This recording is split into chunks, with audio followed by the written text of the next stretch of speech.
Hello, so this is uh, Gege Reacts. Ayan, so for this video, react tayo dun sa video ni Paring Hive. So si Paring Hive is kilala siyang content creator sa social media na ang mga content niya is nagbebenta siya ng mga mamahaling relo or bumibili siya ng mga mamahaling relo. So kasi may issue siya ngayon about dun sa mga nakaw-nakaw na relo.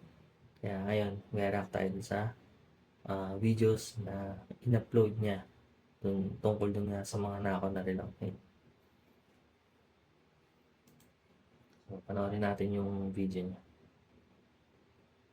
Yes, tama po ang hinala ninyo sa nagbebenta sila ng nakaw na relo. What's up guys? Paring Ivy here. Another watch, another day. Pero today, I would like to give light some issues. Yes, tama po ang hinala ninyo sa lahat po na nakanood ng 24 oras kanina na news. May nahuling mga kawatan na may mga modus sila na nagbebenta sila ng nakaw na relo.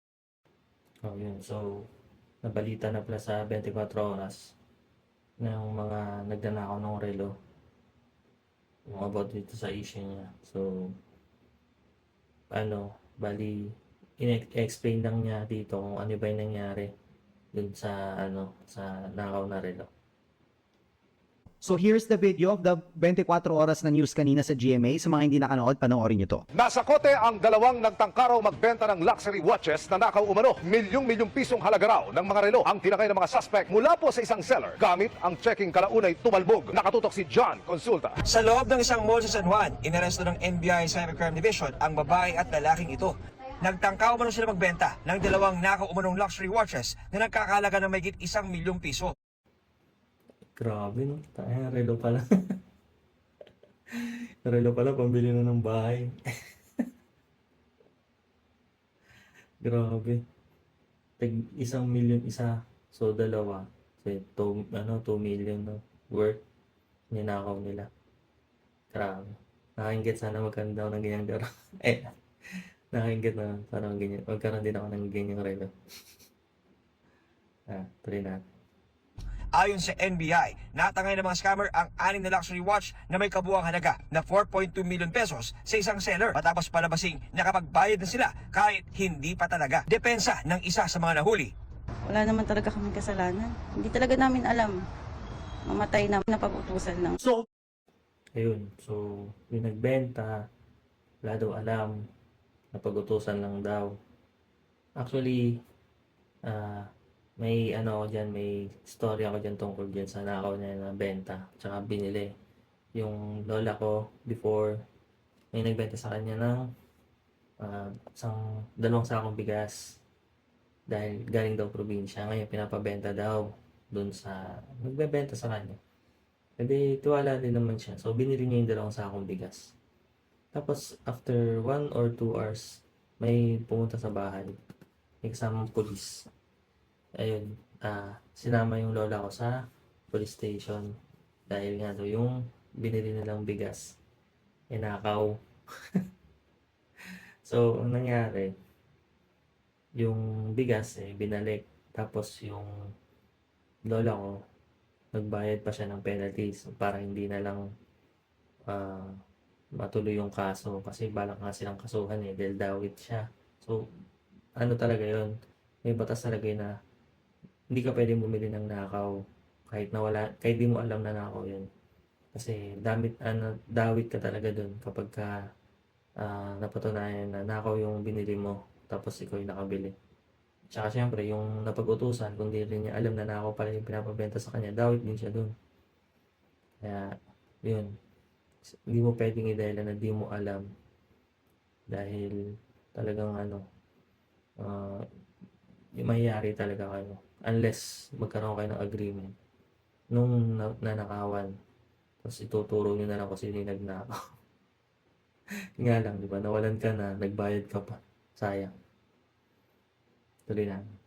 paano sila nagnanakaw ng mga relo? So what they do is they contact yung seller natin, they will tell us na, sige, bibili na po namin yung relo, give us a video account, give us an any account, and then ang gagawin nila is magde-deposit sila ng cheque. Okay? So pag deposit nila yung cheque, sasabihin nila cash yung dineposit nila. Sometimes maliit lang po kasi nakalagay doon na check deposit or cash deposit. Minsan nakakaligtaan ng mga sellers. Kahit i-check nila sa online banking nila, nakasulat doon, may pumasok na. Pero ano, no? Kung seller ka, tapos babayad sa'yo cheque, parang may lapse din sa side mo, no? Kung hindi mo i-check buo na kung tama ba yung pumasok na pera bago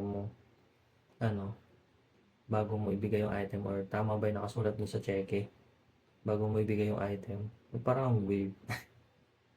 Ang weird na binigay mo muna yung item bago mo nalaman na kulang pala yung nakasulat dun sa cheque.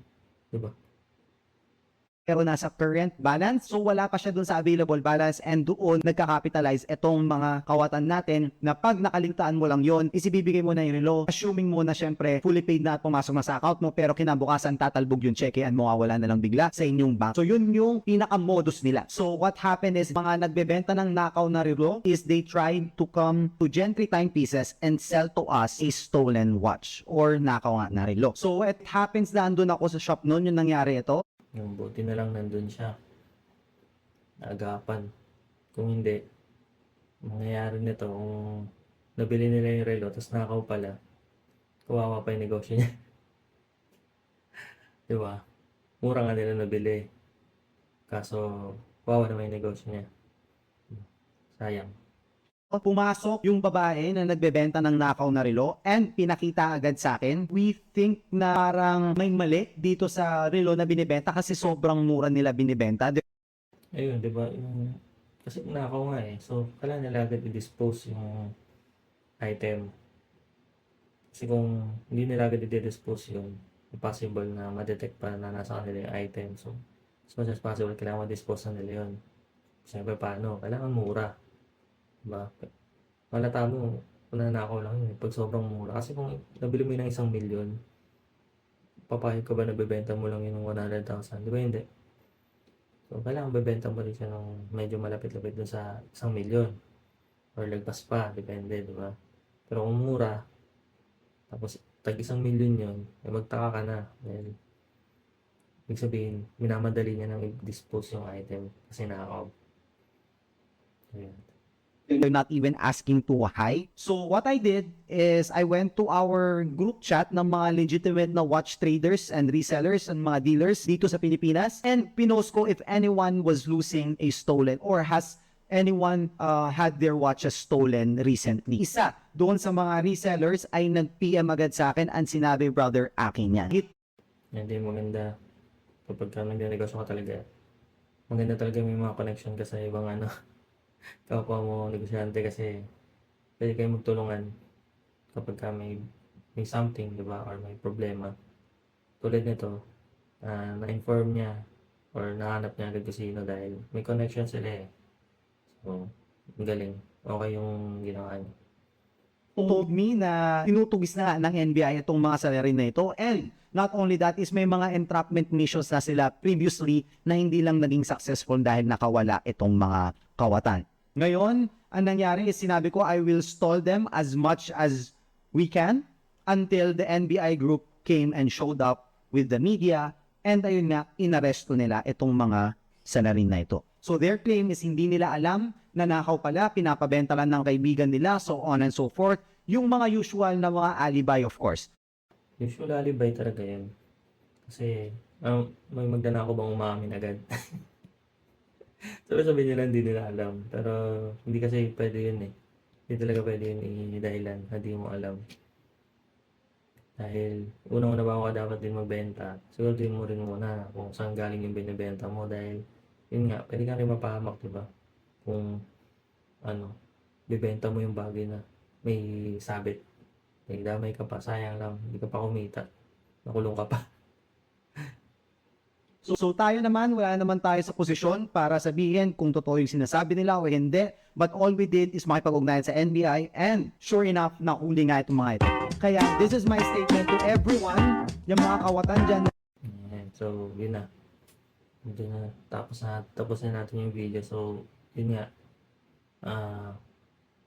Sa masasabi ko lang dito is maging ano din kayo, kahit maliit na bagay yan, kahit maliit na presyo yan, kapag kagaling talaga sa nakaw yan at naghabol yung may-ari at naabutan na nasa inyo yung item, kahit sabihin nyo na hindi nyo alam, dawi talaga kayo dyan. Masisira lang yung pagkatao nyo dahil nandun sa murang binenta sa inyo na galing sa nakaw. So, yun lang. Yun lang yung mag-reaction ko dito sa yung nangyari kay Paring Hype. So, good job din sa kanya kasi hindi siya nagpadala, hindi siya nagpa sa murang halaga tapos mabibenta niya ng mas mahal. Inunan niya pa rin na maging mabuting tao at maisuklong yung mga magnanakaw para hindi na matularan, di ba? So, good job. So, sa susunod na video ulit, abangan nyo ulit yung susunod na video, yung reaction video ko kapag may lumabas ulit na bagong issue sa social media. Ayan, sige. Bye-bye.